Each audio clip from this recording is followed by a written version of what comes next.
آئے میرے اللہ میں نے اپنی اولاد کو تیری محبت کے لیے ترک کر دیا ہے، میں نے آپ کی محبت میں، آپ کی رضایت میں سب کچھ قربان کر دیا ہے، تیری محبت جو ہے وہ افضل ہے، تیری رضایت جو ہے وہ افضل ہے، سب کچھ جو ہے پیچھے رہ جاتا ہے، اور میں نے اپنے بچوں کو یتیم کرایا ہے تو تیری محبت کے لیے، بہنوں کو یہاں پردیس میں لے آیا ہوں تیری محبت کے لیے۔ انسان ذرا غور کرے، ذرا سوچے، ایک آپ نے بھی احساس کیا ہوگا، غیرت مند جب انسان اپنے بچوں کے ساتھ کہیں جا رہا ہوتا ہے تو اس کے ذہن میں یہ بات آتی ہے اور یہ سوچتا ہے خدا ایسا نہ کرے کہ کہیں اس کو کوئی مشکل پیش آ جائے، کہیں مشکل پیش آ جائے تو اس کے ذہن میں بات یہی ہوتی ہے کوئی جاننے والا مجھے نہ دیکھے۔ اس سے بھی اوپر والا مطلب یہ ہوتا ہے کہ میں اپنے بچوں کے ساتھ جا رہا ہوں تو مجھے کوئی آشنا جو ہے نہ ملے، کوئی واقف جو ہے وہ مجھ سے نہ ملے، اس کی خواہش یہی ہوتی ہے۔ بعض لوگ قریبی جو دوست ہوتے ہیں جب اس کے بندے کے ساتھ، اس شخص کے ساتھ اپنی فیملی یا بچے جا رہے ہوں، لوگ سلام کرنا بھی چھوڑ دیتے ہیں، یعنی احترام میں سلام بھی نہیں کرتے، کنارے سے گزر جاتے ہیں۔ یار فلاں کے ساتھ بچے جا رہے تھے اس لیے اس دوست کو سلام کرنا بھی یعنی مناسب نہیں سمجھا کہ وہ اپنے بچوں کے ساتھ جا رہا ہے۔ تو یہاں مولا نے ہمیں یہ درس دیا، مولا نے ہمارے لیے یہ میسج دیا کہ دیکھو اللہ کی وہ محبت ہے، اللہ وہ شخصیت ہے جس کے لیے سب کچھ چھوڑا جا سکتا ہے، سب کچھ قربان کیا جا سکتا ہے، لیکن اللہ کو راضی کرنا جو ہے وہ سب سے بڑا مرحلہ ہے، اللہ کی رضایت کو حاصل کرنا جو ہے وہ سب سے بڑا مرحلہ ہے۔ انشاءاللہ کل کے درس میں جناب خدیجۃ الکبریٰ سلام اللہ علیہا کا وفات کا دن ہے، بی بی کے بارے میں انشاءاللہ کل کچھ نہ کچھ جو ہے کچھ عرض کریں گے، لیکن آج شب وفات جناب سیدہ ہے، محسنہ اسلام ہے، تو آج انشاءاللہ ہم اس بی بی کے توسل سے جو ہے اللہ سے اپنے گناہوں کی مغفرت بھی مانگیں اور اپنے لیے جو ہے جو ہمارے زندگی کے منازل ہیں انشاءاللہ ان کو بھی آگے بڑھانے کی جو ہے کوشش کریں۔ تو یہ تھا یہ درس، لیکن ہمارا ساتھ ساتھ جو ہے وہ احکام کا موضوع جو ہے وہ بھی چل رہا ہے، تو چند منٹ جو ہمارے پاس وقت ہے تو وہ بھی انشاءاللہ آپ کی خدمت میں چند مسئلے جو ہیں وہ بیان کرتے ہیں اور آپ ان کی طرف متوجہ ہوں اور ان کو انشاءاللہ حفظ کریں۔ جس طرح کہ عرض کیا کہ بعض مسائل ایسے ہیں کہ ہر بالغ، ہر عاقل شخص کا ان مسائل کو جاننا جو ہے وہ ضروری اور واجب ہے، تو ان میں سے چند مسئلے، سب سے پہلا مسئلہ تقلید کا عرض کیا کہ تقلید کا مسئلہ بڑا مہم ہے، بڑا ضروری ہے، اور ہمیں تقلید کے بغیر جو ہے وہ زندگی نہیں گزارنی چاہیے۔ لیکن کچھ اس پہ شبہات جو ہمارے ممبروں سے یا ہماری محفلوں سے یا ہمارے بہرحال کمیٹی کیا ہے مومنین کی زبان سے جو ہیں وہ سامنے آتے ہیں، تو وہ بھی ہم نے ان کا بھی مختصر سا جو ہے وہ جواب جو ہے عرض کیا۔ تو آج ہم دیکھتے ہیں کہ جب یہ مسئلہ مسلم ہو گیا، ہمارے لیے ثابت ہو گیا کہ تقلید جو ہے کرنا وہ ضروری ہے، واجب ہے، اور یہ بھی عرض کیا تھا کہ تقلید کرنی ہے تو ہم نے اپنے من پسند شخص کی نہیں کرنی، وہ بھی شریعت نے ہمارے لیے حدود مقرر کر دی ہیں اور وہ معیار اور ملاک بھی مقرر کر دیا ہے کہ جو عالم شخص ہو اس کی جو ہے تقلید کرنا واجب اور ضروری ہے۔ ہم اپنی مرضی سے جو ہیں جس مجتہد کا جی چاہے تو ہم اس کی تقلید بھی نہیں کر سکتے۔ یہ بھی عرض کیا تھا کہ مسئلے کو پختہ ہونے کے لیے کہ اس وقت قم شہر چھوٹا سا شہر ہے تو اس میں بھی کم از کم تخمینے کے طور پر یہ بات عرض کی تھی کہ 300 مجتہد جو ہیں وہ موجود ہوں گے۔ انسانوں کی 3 قسمیں کی تھیں، اس کو بھی ذہن میں رکھنا، مرجع ہوتا ہے، احتیاط میں عمل کرنے والا ہوتا ہے، یا عوام، جس طرح کہ ہم اور آپ ہیں، ہم محتاج ہیں کہ ہم کسی کی تقلید جو ہیں وہ ضرور کریں۔ اگر یہ تقلید ایک سسٹم ہے، اس سسٹم کو جب ہم خراب کر دیں گے تو پھر جو ہے یہ بات مناسب نہیں رہتی، اس لیے کہ سسٹم جہاں بھی جس شعبے میں بھی ہو جب وہ خراب ہو جاتا ہے تو اس کے اثرات جو ہیں وہ درست نہیں نکلتے۔ مثلا یہاں یہی صاحبان زہرا کی مثال لے لیں، جو انتظامیہ ہے ان کو پتہ ہے لاؤڈ سپیکر کہاں سے آن ہوتا ہے، کب درس شروع کرانا ہے، کب جو ہے کرنا ہے۔ کوئی آ جاتا ہے کہ کسی کا پروگرام ہوتا ہے یہاں تو پہلے آ کر کیا کرتا ہے، اس سسٹم والوں کے ساتھ آ کر ہم آہنگی کرتا ہے، ہم نے یہ پروگرام کرنا ہے، یہ درس رکھنا ہے، یہ کرنا ہے۔ تو الحمدللہ جس طرح آج بھی ایک ظاہراً پروگرام جو ہے وہ قرآن کے حوالے سے ہے، ہمارے ایک مولانا صاحب ہمارے ساتھی ہیں جناب وسیم معصومی صاحب محترم، تو انہوں نے ایک قرآن سینٹر جو ہے بنایا ہوا ہے اور وہ ہمارے مدرسے کے ساتھ ہی بہرحال وہ ریلیٹڈ ادارہ ہے۔ تو آج انہوں نے سیکنڈ ٹائم جو ہیں شاید نماز کے قریب آج آقا کا درس نہیں ہے تو اس وقت میں انہوں نے آ کر یہاں وہ ایک بچے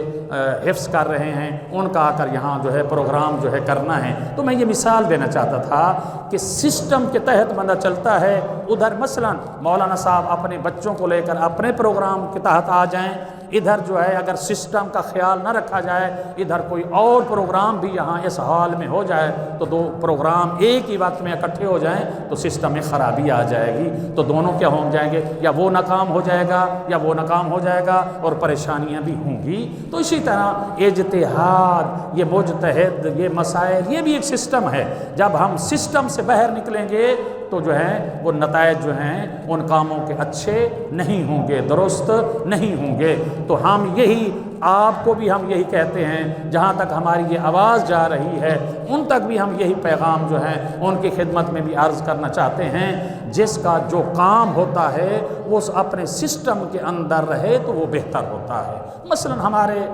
کسی کا نام ہم نہیں لیتے، ہمارے ممبروں پر آ کر بعض لوگ جو ان کا وہ قد کاٹھ نہیں ہوتا، اس درجے پر فیض نہیں ہوتے، لیکن آ کر وہاں آ کر وہ دعوے اپنے سے بڑے شروع کر دیتے ہیں، کیا ہے تقلید، کیا ہے مجتہد، فلاں فلاں، اس طرح اعتراضات جو ہیں، کیونکہ زبان تو کوئی کسی کی پکڑ نہیں سکتا، تو جو ذہن میں بات آتی ہے تو وہ اس طرح کر دیتے ہیں۔ لیکن ان کی خدمت میں ہم عرض یہی کرتے ہیں کہ آپ کا یہ کام نہیں ہے، آپ کا یہ وظیفہ نہیں ہے، آپ ایک مبلغ کے عنوان سے آئے ہیں، آپ ایک تبلیغ کرنے کے لیے آئے ہیں، ایک مجلس پڑھنے کے لیے آئے ہیں، جو آپ کی ایک ذمہ داری ہے، آپ اس ذمہ داری کے اندر رہتے ہوئے جو ہیں اپنی گفتگو کریں۔ جب آپ اپنا میدان چھوڑ کر، جب اپنے اختیارات اور اپنے معاملات کو چھوڑ کر جب دوسرے معاملے میں آپ آئیں گے تو سسٹم میں جو ہے وہ خرابی آئے گی۔ جس طرح پہلے بھی مثالیں دی ہیں، متوجہ ہم ہو گئے کہ ایک مثلا ڈاکٹر سے بھی ہو سکتا ہے کوئی بڑی ڈگری رکھنے والا انسان ہو، پی ایچ ڈی کیا ہوا ہو، پی ایچ ڈی سے بھی اور کوئی آج کل کوئی بڑی مقصد کوئی کیا کہتے ہیں کوئی ڈگریاں آ گئی تو اس نے حاصل کیا ہوا ہو تو وہ اس سے ہو سکتا ہے ڈاکٹر سے زیادہ پڑھا لکھا ہو، لیکن جب ڈاکٹر کسی کا علاج کر رہا ہوگا، کسی کا آپریشن کر رہا ہوگا تو وہ زیادہ پڑھا ہوا شخص اس ڈاکٹر کے آ کر جو ہے معاملے میں دخالت نہیں کرے گا، مداخلت نہیں کرے گا۔ اگر وہ شخص کرے گا تو یہ نقصان ہوگا۔ ڈاکٹر کہے گا میں جانتا ہوں، میرا فیلڈ ہے۔ جب ایک انسان دوسرے فیلڈ والے کے اس فیلڈ میں یا اس دائرہ کار میں مداخلت کرے گا تو اس کا نتیجہ جو ہے وہ نقصان کے علاوہ اور کچھ نہیں نکلے گا۔ تو ہم یہی عرض ان کی خدمت میں کرنا چاہتے ہیں، ہر ایک مرجع کا اپنا کام ہے، اپنا ہے، ان کو اپنا کام کرنے دیجئے۔ آپ اپنا کام جو کر رہے ہیں یہاں کریں، آپ اپنے سے آگے نہ بڑھیں، ان کے دائرہ کار میں داخل نہ ہو۔ انشاءاللہ وہ تو ویسے بھی بزرگ ہیں، وہ آپ والا کام بھی کرنا چاہیں تو بے آسان طریقے سے کر سکتے ہیں، لیکن آپ جو ہیں ان والا کام آپ نہیں کر سکتے، یہ آپ کے بس کی بات نہیں ہے۔ تو لہٰذا جب انسان، نتیجہ یہ نکلا، جب انسان سسٹم سے نکلے گا، سسٹم سے باہر جائے گا، ایک دائرہ کار سے، ایک جو ہے اپنے اختیارات سے کسی اور اختیار میں، کسی اور کے جو ہے حدود اربع میں قدم رکھے گا، درست نہیں ہوگا، نقصان ہوگا اور اس کا جو ہے نتیجہ درست نہیں نکلے گا۔ اس لیے ہمارے لیے جو ہے وہ ضروری ہے۔ تو بس آپ کا یہ مسئلہ ایک میں آپ کو جو ہے بیان کر کے آپ کو ہم جو ہے ختم کرتے ہیں۔ مسئلہ آج کل یہ ہے کہ ہمیں چاہیے کہ وضو کرنا کتنی چیزوں کے لیے واجب ہے؟ یہ لکھ لو سوال، اس کا جواب وضو کتنی چیزوں کے لیے کرنا جو ہے واجب ہے۔ اب ہم ان کی اصطلاح میں نہیں جاتے کہ ذاتی طور پر جو ہے وضو واجب نہیں ہوتا، فی نفس ہی وضو جو ہے وہ واجب نہیں ہے، کسی اور کام کے لیے جو ہے یہ وضو جو ہوتا ہے یہ واجب ہوتا ہے۔ اب ہمیں علم ہونا چاہیے کہ کیوں کہ ہم رہ رہے ہیں یا معاشرے میں ان سے ہمارا سروکار ہے کہ ہمیں علم ہونا چاہیے کتنے کام کرنے سے پہلے ہمارے لیے جو ہے وضو کرنا جو ہے وہ واجب اور ضروری ہے، تو یہ ہمیں علم ہونا چاہیے۔ تو اس کا جواب یہ ہے 6 چیزوں کے لیے وضو کرنا جو ہے واجب ہے، 6 چیزوں کے لیے۔ پہلی چیز، واجب نمازوں کے لیے سوائے نماز جنازہ کے، اس نماز جنازہ کو انسان بغیر وضو کے بھی اگر وقت تھوڑا ہو یا مشکل ہو یا کوئی مسئلہ ہو بغیر وضو کے بھی پڑھ سکتا ہے، کیونکہ کہا جاتا ہے کہ یہ نماز جنازہ ایک دعا ہے، تو دعا کے لیے جو ہے اگر وضو نہ بھی ہو تو انسان کیا کر سکتا ہے، وہ اس کو دعا پڑھ سکتا ہے، دعا مانگ سکتا ہے۔ تو پہلی چیز جو ہے وہ ہے واجب نمازیں جتنی بھی ہیں ان کے لیے وضو کرنا جو ہے وہ واجب ہوگا۔ دوسری چیز، بھولا ہوا سجدہ یا تشہد، انسان ایک سجدہ بھول جاتا ہے، اس کی قضا کرنا چاہتا ہے، تشہد بھول جاتا ہے، انسان اس کو جو ہے پڑھنا چاہتا ہے، اس قضا کو ادا کرنا چاہتا ہے، تو اس تشہد کے لیے اور بھولے ہوئے سجدے کے لیے جو ہے وضو کرنا جو ہے یہ لازم ہوگا۔ تیسرا مقام، خانہ کعبہ کا طواف کرنے کے لیے وضو کرنا جو ہے واجب ہے۔ جب اللہ تعالیٰ کے سعادت کسی کو نصیب کرتا ہے تو وہاں عمرے کے لیے جاتا ہے یا حج کے لیے جاتا ہے تو وہاں جو طواف کیا جاتا ہے، طواف جو ہے بغیر وضو کے طواف نہیں ہوتا، تو وہاں خانہ کعبہ کا طواف کرنے کے لیے جو وضو کیا جاتا ہے وہ بھی واجب ہوتا ہے۔ چوتھا مقام، انسان کوئی نظر کرتا ہے، یعنی منت مانگتا ہے، نظر مانگتا ہے کہ یہ میرا کام ہو جائے، میں وضو کروں گا، وضو کروں گی، تو یہ وضو کرنا اس منت کی وجہ سے وضو کرنا جو ہے یعنی ضروری ہو جاتا ہے، تو یہ منت کا وضو کرنا بھی جو ہے وہ لازم ہو جاتا ہے۔ پانچواں مسئلہ جس کے لیے وضو کرنا واجب ہوتا ہے، انسان یہ بھی منت کہہ لو، نظر کہہ لو، یعنی یہ کرتا ہے کہ میں قرآن کے حروف کو بوسا دوں گا۔ دیکھو قرآن باہر سے بندہ اٹھا سکتا ہے بغیر وضو کے، آپ جانتے ہیں مسئلہ، یہاں سے اٹھا کر رکھ بھی سکتا ہے، تلاوت بھی کر سکتا ہے، وضو کے بغیر بندہ کر سکتا ہے، لیکن ایک بات ہے کہ یہ جو لکھائی ہوتی ہے اس کو بوسا دینا ہے، یہ منت مانتا ہے کہ میں قرآن کو بوسا دوں گا، تو بوسا قرآن دینے کے لیے جو ہے یہ وضو کرنا جو ہے یہ واجب ہے اور ضروری ہے۔ چھٹی چیز جس کے لیے قرآن پاک خدا نخواستہ ایسے بلاخر پیش آ جاتے ہیں مسائل، قرآن نجس ہو جاتا ہے،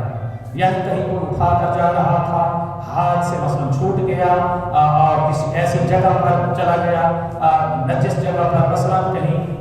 لفظ نہ لے زبان پہ، بہرحال قرآن پاک جو ہے نجس ہو گیا ہے، تو وہ نجس قرآن کو پاک کرنے کے لیے وضو کرنا ضروری ہے۔ کہ انسان جس حالت میں جا رہا ہے تو قرآن کی یہ کیفیت اگر دیکھے کہ قرآن نجس ہو گیا ہے، قرآن کا پاک کرنا بھی واجب ہے، اور پاک کرنے کے ساتھ ساتھ وضو کرنا بھی اس کے لیے ضروری ہے۔ کہ قرآن کو دھونا چاہتا ہے، صاف کرنا چاہتا ہے، پاک کرنا چاہتا ہے، اور اس کے لیے وضو کرنا واجب ہے کہ اس نے قرآن پاک کے حروف کو چھونا ہے، اس کو پاک کرنا ہے، صاف کرنا ہے۔ تو یہ 6 چیزیں ہیں جن کے لیے یہ وضو کرنا جو ہے ضروری ہے۔ انشاءاللہ آج سوال جو ہے وہ آپ کے سامنے رکھ دیتا ہوں، کل آپ اس کو انشاءاللہ سوچ کر کے آئیں گے، کیونکہ ہمارے یہاں وظیفہ ہے، جب ہم نے امتحان لینا ہے تو یہاں بیان کرنا بھی پھر ضروری ہے۔ ماشاءاللہ یہ مسئلے تو آپ کو آتے ہیں، ابتدائی مسئلے ہیں، لیکن پھر بھی کیا کہتے ہیں کہ وَذَكِّرْ فَإِنَّ الذِّكْرَ تَنفَعُ الْمُؤْمِنِينَ، یا آخری مومنین کو جو ہے وہ نفع سے خالی نہیں ہوتی۔ پھر بھی ہمیں علم ہونا چاہیے کہ ان 6 چیزوں کے لیے وضو کرنا جو ہے واجب ہے۔ اب بات آ گئی، جب ہم باوضو ہوتے ہیں تو وضو کو توڑنے والی چیزیں کتنی ہیں۔ ان چیزوں کا بھی ہمیں علم ہونا چاہیے۔ جب ہم نے وضو کیا ہوا ہے تو کبھی کبھی مومنین اچھے خاصے پڑھے لکھے ہم طالب علم ہیں نا، کبھی آ کر پوچھتے ہیں مولانا صاحب ہم نے وضو کیا ہوا تھا، سگریٹ اگر پی لیا تو وضو ہمارا باقی ہے؟ یہ مسئلہ ہے۔ جناب ہم نے کھانا کھا لیا، وضو ہمارا باقی ہے۔ ہم نے منہ میں نسوار رکھ لی، وضو باقی ہے، وضو کیا ہوا تھا۔ ایسے چھوٹے چھوٹے مسئلے جو ہیں وہ پوچھتے ہیں، تو ہمیں یہ علم ہونا چاہیے۔ اگر ہم باوضو ہیں تو ہمارا وضو کن کن کام کرنے سے وہ وضو ہمارا باطل ہو جائے گا، ٹوٹ جائے گا، ختم ہو جائے گا۔ تو یہ مسئلہ بھی انشاءاللہ، کیونکہ وقت جو ہے آپ کا زیادہ ہو رہا ہے تو وہ بھی احساس ہے ہمیں، تو یہ ہمیں علم ہونا چاہیے۔ ہم باوضو ہیں تو کن کن چیزوں سے وضو ٹوٹ جاتا ہے، یعنی اس طرح میں جس کا کہا جاتا ہے مبطلات وضو کون سی چیزیں ہیں، یہ سوال ہو سکتا ہے۔ اس کے بعد ہمیں وہ جتنی چیزیں ہیں اس کا علم ہونا چاہیے۔ تو تعداد میں بتا دیتا ہوں، آپ انشاءاللہ تعالی اس کو ذہن میں رکھ کر آئیں گی، دیتا رہیں گی، نہیں تو انشاءاللہ ہمیں یہاں پر بیان کرنا ہی کرنا ہے۔ 7 چیزیں جو ہیں وہ مبطلات وضو ہیں، 7 چیزیں انسان کے وضو کو توڑ دیتی ہیں۔ اور اس کے بعد پھر اگلا مرحلہ آ جائے گا شرائط وضو کتنے ہیں۔ شرائط وضو کا ہمیں علم ہونا چاہیے کہ ہم وضو کرتے ہیں تو پتہ ہونا چاہیے کہ یہ شرط پائی جائے گی تو وضو ہمارا صحیح ہوگا، اگر شرط یہ نہیں پائی جائے تو وضو ہمارا صحیح نہیں ہوگا۔ تو یہ 2 سوال انشاءاللہ جو ہے ہم کیا کہتے ہیں ادھار آپ کی، اور انشاءاللہ تعالیٰ بیان کریں گے اس دونوں